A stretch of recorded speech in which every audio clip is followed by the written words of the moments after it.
Hey folks, Colin here from Sumthins Recording, and today I'm going to show you two ways to use compression on vocals.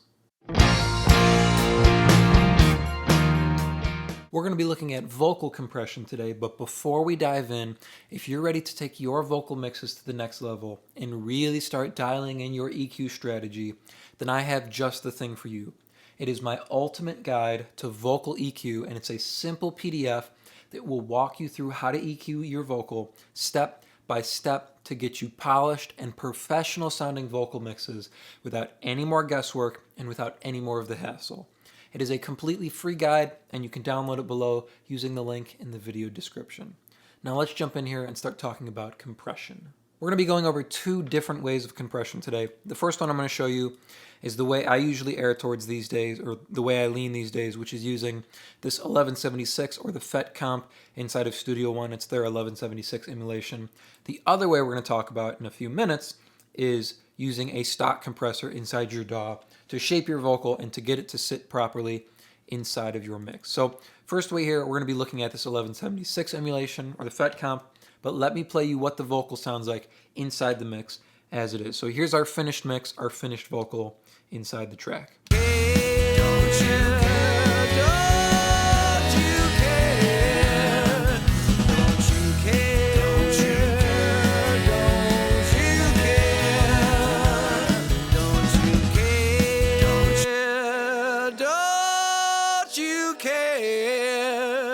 Don't you care? Don't you care? Don't you care? Don't you care? You can see we have a lot of dips and a lot of loud parts too, right? This part right here, this pickup into the next line, pretty quiet, and this guy here really, really loud. So our compressor is doing a great job of keeping our vocal as even as possible without destroying the dynamic range or without destroying the performance of the vocalist. Let's take a look here at what our compressor is doing. I love using this compressor, especially on lead vocals, but I use it across my mix.